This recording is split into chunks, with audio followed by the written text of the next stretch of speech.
देख रहे हैं S4 चैनल। महिला के वेश में घूम रहे हार्डकोर अपराधी को उदयपुर पुलिस ने फिल्मी अंदाज में दबोचा। संगठित गिरोह के सरगना व हार्डकोर अपराधी दिलीप नाथ को आखिरकार उदयपुर पुलिस ने अपने शिकंजे में ले लिया। आरोपी अपनी पहचान छुपाने के लिए महिला के वेश में घूम रहा था और फर्जी पासपोर्ट के सहारे विदेश भागने की फिराक में था। पुलिस ने उसे उस समय गिरफ्तार किया जब वह स्कॉर्पियो कार में बांसवाड़ा की ओर से उदयपुर लौट रहा था। पुलिस अधीक्षक योगेश गोयल ने बताया कि दिलीप नाथ के खिलाफ विभिन्न थानों में जमीन पर कब्जा करने, लोगों को डराने धमकाने व अवैध वसूली के कई मामले दर्ज हैं। हाल ही में थाना सुखेरी क्षेत्र में एक पीड़ित को अगवा कर उसकी बच्ची को जान से मारने की धमकी देकर जबरन जमीन का एग्रीमेंट करवाने और 35,50,000 रुपये वसूलने का संगीन मामला सामने आया था। इस प्रकरण में उसके दो साथी नरेश वैष्णव व नरेश पालीवाल पहले ही गिरफ्तार हो चुके हैं। दिलीप नाथ की गिरफ्तारी के लिए 10,000 रुपये का इनाम घोषित था। उसकी तलाश में डीएसपी गिरवा सूर्यवीर सिंह राठौड़, एएसपी गोपाल स्वरूप मेवाड़ और थानाधिकारी दिलीप सिंह झाला के नेतृत्व में विशेष टीम गठित की गई थी।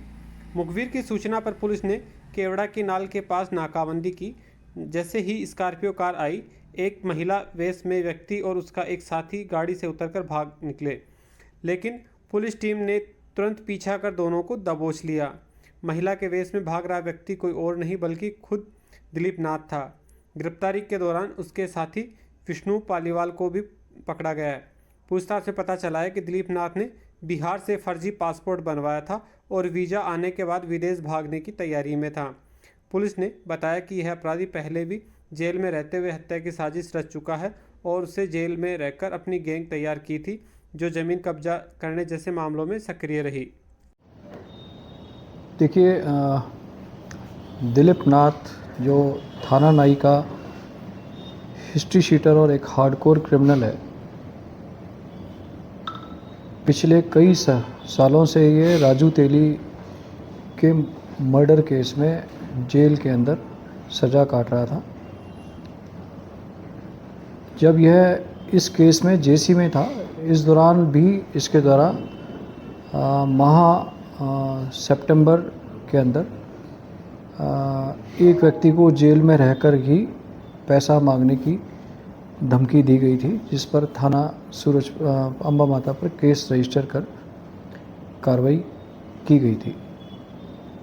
अक्टूबर माह में इस अपराधी की जेल से जमानत होने के पश्चात यह व्यक्ति जमानत पर बाहर लौटा और बाहर लौटने के पश्चात इसने अपनी आपराधिक गतिविधियों को लगातार जारी रखा। इसी क्रम में हमारे पास यह सूचना मिली कि पुष्कर डांगी के परिजनों की जो ज़मीन लॉयरा में स्थित थी, उस ज़मीन को बेचकर या जब भी वो बेचने के पश्चात लगभग 35 लाख रुपए पुष्कर दिलीप नाथ को देगा। इस बाबत उसने पुष्कर को न केवल डराया धमकाया, वरन उसको अपहृत करके तहसील में ले गया और उस अपने नाम पर एक लिखित में एग्रीमेंट इस बात का कि यह ज़मीन जब भी बिकेगी वो 35 लाख रुपए की एक उगाही दिलीप नाथ को देगा, लिखा पढ़ी कराई। इस चीज़ की तथ्य जानकारी सीओ गिरवा श्री सूर्यवीर सिंह को लगी तो तथ्यों की तस्दीक की गई। उक्त तथ्यों की तस्दीक करने के पश्चात पुष्कर डांगी द्वारा दी गई रिपोर्ट के आधार पर और तथ्यों की तस्दीक के आधार पर इसके विरुद्ध सुखेर थाने में एक केस पंजीबद्ध किया गया। केस में एक्सटॉर्शन की धाराओं के साथ साथ 111 बीएनएस को भी हमने ऐड किया। 111 बीएनएस सिंडिकेट के रूप में आप कोई अपराधों को करते हैं, उससे संबंधित है। इस प्रकरण का अनुसंधान चल ही रहा था, उसी दौरान इसके विरुद्ध दो और प्रकरण हिरणमगरी और अम्बा माता में दर्ज हुए।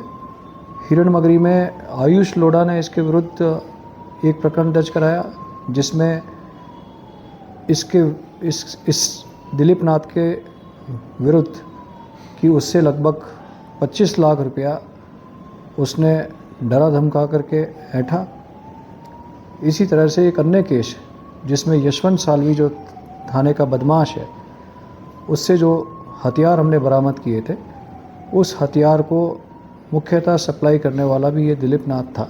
इस तरह से लगभग 3 केसेस के अंदर यह दिलीप नाथ वर्तमान में फरार था, वांटेड था। इसके विरुद्ध 10,000 का एक इनाम घोषित था और भी दूसरे प्रिवेंटिव एक्शंस के तहत इसके विरुद्ध कार्रवाई प्रस्तावित थी। चूँकि इसकी आपराधिक गतिविधियाँ शहर की कानून व्यवस्था और आपराधिक स्थिति को, शांति को प्रभावित कर सकती थी, additional SP headquarter Gopal Mewada के नेतृत्व में सीओ गिरवा श्री सूर्यवीर सिंह ने पिछले कई महीनों की मेहनत करके, दिन रात मेहनत करके, अपनी टीम के सहयोग से कल रात्रि में इसे केवड़ा की नाल के पास गिरफ्तार करने में सफलता हासिल की।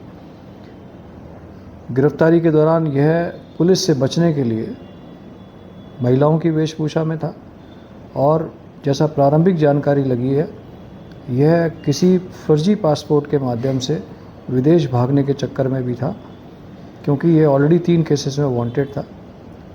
इसे हमने भी वर्तमान में सुखेर के जो पुष्कर डांगी और 111 बीएनएस में जो सिंडिकेट के तहत जो क्राइम है, सिंडिकेट के तहत जो अपराध दर्ज किया गया, उसमें हमने इसे गिरफ़्तार किया है और गिरफ़्तार करके इसके पश्चात, जेल से छूटने के पश्चात इसने और कौन कौन से अपराध किए और कौन कौन सी ज़मीनों के कब्जे में या कब्जे छुड़ाने के मामलों में इसने हस्तक्षेप किया, उन मामलों के संबंध में हम इससे विस्तृत पूछताछ कर रहे हैं। साथ ही पूर्व में जिस राजू तेली का मर्डर हुआ, उस राजू तेली के परिजनों को अभी कुछ दिन पूर्व नरेश पालीवाल और एक और व्यक्ति द्वारा मौके पर जाकर धमकी दी गई थी। उस प्रकरण में भी इसकी आपराधिक भूमिका की सत्यापन और तस्दीक हम इसके पूछताछ से करेंगे। सर, जो फर्जी क्या महिला के नाम से था या किस? नहीं, अभी हमें प्रारंभिक पूछताछ से सिर्फ जानकारी मिली है। उन तथ्यों की हम सत्यापन कर रहे हैं कि वह फर्जी पासपोर्ट कहाँ से बनवाया या अप्लाई कर रखा है। अभी उस तथ्यों का सत्यापन कर रहे हैं, बट अभी एक प्रारंभिक जानकारी से हमें तथ्य लगे, बट इसका सत्यापन होना शेष है। इसके साथ में कोई और था सर? महिला के हाँ, साथ में ये था तो? इस व्यक्ति के साथ में एक और लड़का था, विष्णु पालीवाल, जो इसके साथ में स्कॉर्पियो में था। उसको भी हमने, चूँकि 111 बीएनएस के तहत कोई भी ऐसा अपराधी जो सिंडिकेट के रूप में काम करता है और फरार है, उस व्यक्ति को यदि कोई भी प्रत्यक्ष या परोक्ष रूप से सहयोग करता है उसकी फरारी में, तो उसके खिलाफ भी उतना ही अपराध प्रमाणित है। तो उसे भी हमने। तो उसके अंदर से चोट कैसे लगी? सॉरी, चोट कैसे लगी? चेजिंग के दौरान, पुलिस चेज के दौरान चोट लगी है जी? घायल हो गया, इंजर्ड है?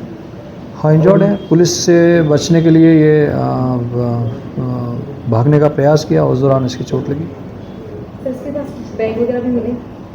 देखिए, अभी इसके पास जो भी सामग्री मिली है, उन सामग्री का जो भी रिकॉर्ड इसके पास मिला है, इसके मोबाइल मिले हैं, उन सब का एनालिसिस अब करना शेष है, क्योंकि देर रात्रि हमने इसको गिरफ़्तार किया। गिरफ़्तार करने के पश्चात इसका इलाज कराया। इलाज के पश्चात अब इससे लगातार पूछताछ कर रहे हैं। तो पूछताछ के पश्चात वस्तु स्थिति और स्पष्ट होगी। सर, क्रिमिनल बैकग्राउंड की अगर बात करें तो देखिए, लगभग 35 मुकदमे इस अपराधी के विरुद्ध विभिन्न थानों में दर्ज है और इन 35 मुकदमों के अतिरिक्त वर्तमान में यह लगभग 3 मुकदमों में तो यह प्रत्यक्ष रूप से वांछित है, जिसमें से एक प्रकरण में इसको गिरफ्तार किया गया है। शेष 2 प्रकरणों में, जो मैंने बताया आपको, हिरणमगरी में और अम्बा माता में, जो इसके विरुद्ध दर्ज है, उसमें भी इस प्रकरण के पश्चात प्रोडक्शन वारंट लेकर के नियमानुसार कार्रवाई की जाएगी।